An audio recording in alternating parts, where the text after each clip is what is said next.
Tu n'es qu'une ordure noire, un clown du cirque des singes. Elena Moral fut poussée à travers les couloirs étroits du palais de justice de Saint-Martin, menottée comme une criminelle. La scène était absurde.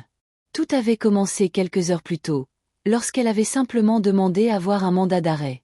Refuser de baisser les yeux face à l'autorité et ne pas accepter un ton condescendant suffisait pour déclencher leur colère.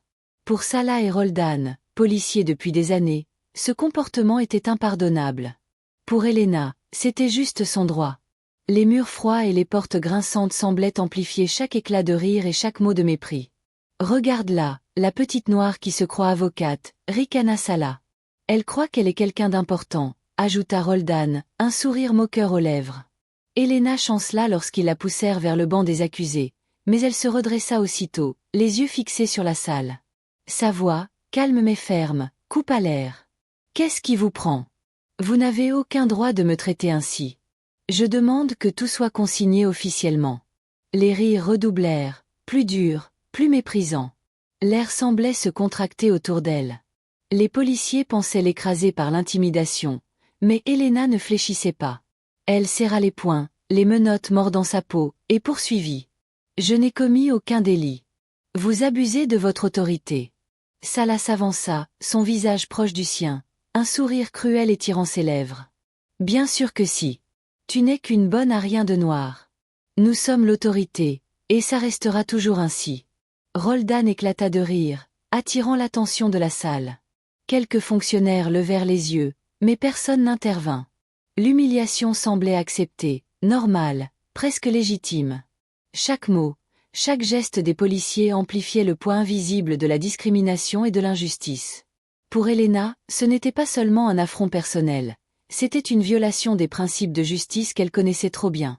Elle inspira profondément, le regard droit, immobile, défiant la peur et le mépris. Cette arrestation absurde, cette moquerie de son existence, elle savait qu'elle ne resterait pas impunie. Chaque seconde passée dans ce couloir étroit et cette salle hostile ne faisait qu'aiguiser sa détermination. Le tribunal n'était pas seulement un lieu de jugement. Pour Elena, il était déjà le théâtre d'un affrontement silencieux entre le pouvoir abusif et la vérité. Et elle était prête à se tenir debout, même menottée, face à ce chaos. La salle d'audience était un écrin d'autorité, froide et silencieuse, où chaque siège, chaque table semblait amplifiée par les regards des spectateurs.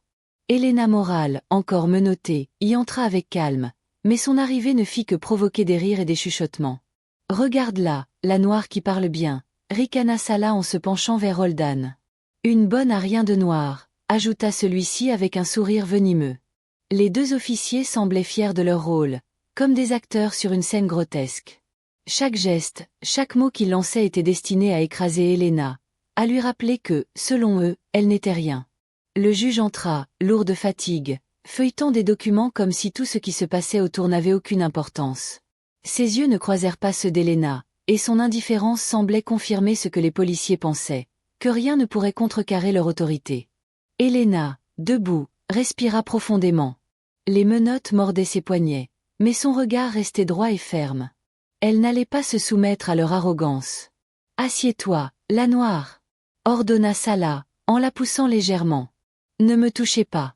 J'ai le droit de rester debout jusqu'à ce qu'on me l'indique formellement, » répondit-elle, calme mais déterminée. Le rire de Roldan résonna dans la salle. « L'insolente. Ici, tu n'as personne pour te défendre, » cracha Salah. Le juge continua de feuilleter ses papiers, comme si la scène n'existait pas. Les accusations inventées fusèrent, résistance à l'autorité, menaces verbales, troubles à l'ordre public. Elena écoutait, incrédule, sentant chaque mot comme un couteau. « C'est un mensonge !» protesta-t-elle. « Tout ce que j'ai fait, c'est demander silence. » Mais le juge la coupa d'un coup sec. « Respectez le tribunal. » Les rires des policiers reprirent, mais Elena ne céda pas. Elle serra les dents, ses yeux fixant chacun des agents, défiant leur mépris. Cette humiliation, cette atmosphère saturée d'injustice, ne la briserait pas. Au contraire, elle renforçait sa détermination. Chaque geste des policiers, chaque parole méprisante, chaque éclat de rire laissait entrevoir ce que serait la bataille à venir, non seulement pour son honneur, mais pour la vérité. Elena Moral savait que cette salle, où tout semblait orchestré contre elle, serait bientôt le théâtre de sa revanche. La tension dans la salle d'audience était palpable. Les rires se mêlaient aux chuchotements gênés des assistants, mais Elena Moral restait debout, immobile, le regard fixé sur Salah et Roldan. Chaque geste des policiers respirait l'arrogance et le mépris. Chaque mot était un défi lancé à sa dignité. « J'exige un avocat », lança Elena, sa voix claire résonnant dans la salle. « C'est mon droit. » Les ricanements reprirent immédiatement, plus fort cette fois. « Un mot de plus et je vous fais expulser. » Gronda le juge, impatient. « Tu as entendu ?» murmura Salah à Roldan, un sourire cruel sur les lèvres. Elle croit encore compter pour quelque chose. Mais Elena ne fléchit pas. Ses menottes mordaient ses poignets, mais elle ne laissa ni peur ni intimidation altérer sa posture. Sa voix, calme et ferme, traversait le vacarme de la salle comme une lame. « Ces policiers falsifient les faits. » dit-elle. « Je n'ai jamais été violente, et j'ai des témoins qui peuvent corroborer ma version. » Roldan s'avança, menaçant. « Bien sûr, maintenant il paraît que tu as aussi des témoins. En plus de ne servir à rien, tu veux jouer la victime. » Elena inspira profondément, retenant la colère qui grondait en elle, et reprit. « Vous abusez de votre pouvoir. Vous m'avez menotté sans raison, refusé mes droits fondamentaux et menti. Mais je ne resterai pas silencieuse. » Le silence tomba quelques secondes, juste assez pour que chaque regard dans la salle se tourne vers elle. Les policiers frissonnaient, surpris par cette détermination inattendue. Elena ne plaidait pas pour sa liberté. Elle exigeait justice. Le juge, visiblement irrité par sa persistance, frappa le bureau du maillet. « J'ai dit que ça suffit. » siffla-t-il. « Chaque fois que vous parlez, vous confirmez ce que disent les agents. » Mais Elena ne baissa pas la tête. Elle savait qu'elle tenait la vérité et que le temps était de son côté. Sa voix, ferme et autoritaire, résonnait plus fort que toutes les moqueries et intimidations réunies. Elle refusait de céder, refusait de se soumettre à l'injustice. Dans cette salle où tout semblait orchestré contre elle, Elena Moral devint le symbole d'une résistance silencieuse mais implacable. La voix qui refuse de céder, le regard qui ne se détourne jamais. Ce jour-là, personne ne savait encore que la tempête qu'elle préparait allait changer le cours des choses pour toujours. Le juge s'apprêtait à frapper le maillet, prêt à clore l'affaire comme si tout était déjà décidé. Salah et Roldan se tenaient près d'Elena, convaincus que leur autorité et leur moquerie avaient suffi à la briser. Mais Elena Moral n'était plus dans la posture de la victime. Elle inspira profondément, et dans un silence qui arrêta presque la salle entière, elle parla. « Votre honneur, avant que vous ne prononciez un mot de plus. » Tous les yeux se tournèrent vers elle. Sa voix, ferme et claire, ne tremblait pas. Chaque syllabe frappait l'air comme un coup de tonnerre. « Mon nom est Elena Sophia Moral Herrera. Je suis juge titulaire de la Cour suprême de mon pays. Je suis ici en visite officielle, et ce que vous venez de permettre est inacceptable. » Un murmure parcourut la salle, croissant en stupéfaction. Salah et Roldan échangèrent un regard, confus, le sourire moqueur disparaissant instantanément. Le juge pâlit, ses mains tremblantes, incapable de soutenir son regard. « Moral Herrera » balbutia-t-il, brisé. « La juge Moral Herrera » répéta Elena, sans faiblir. Le maillet trembla dans sa main, mais elle ne détournait pas les yeux. Les policiers qui avaient cru tenir le pouvoir entre leurs mains se trouvaient maintenant face à une autorité bien plus grande qu'eux.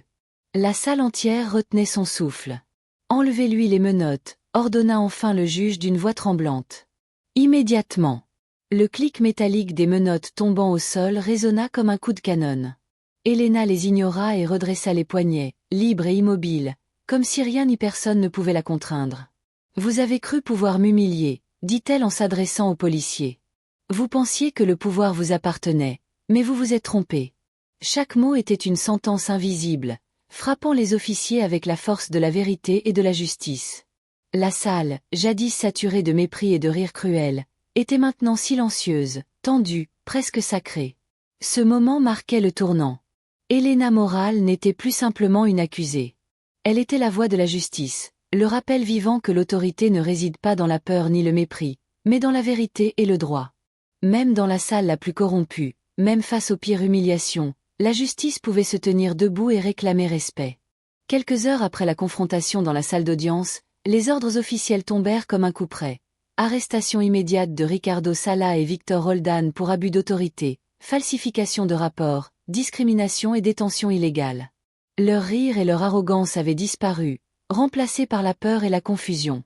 Les mêmes couloirs où il s'était moqué d'Elena les virent maintenant partir, menottés et silencieux, la tête basse.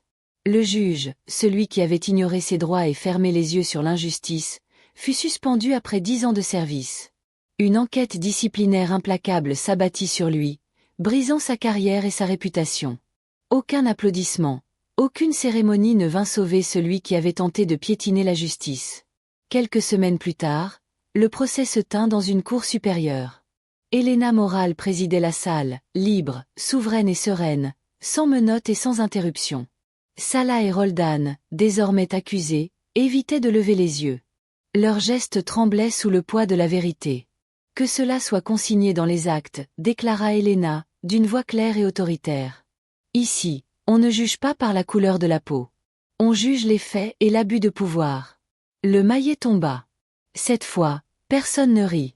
Chaque mot prononcé, chaque décision prise, confirmait que la justice n'oublie jamais et que le courage finit toujours par être récompensé. Dans cette salle, l'air semblait plus léger, chargé d'un respect silencieux. Elena Moral avait transformé l'injustice en victoire. Son regard, ferme et inébranlable, laissait une leçon immuable. La vérité, la loi et la dignité triomphent toujours, même face aux pires abus. Et dans le silence solennel qui suivit, il devint clair que ce jour-là, la justice avait enfin retrouvé sa voie.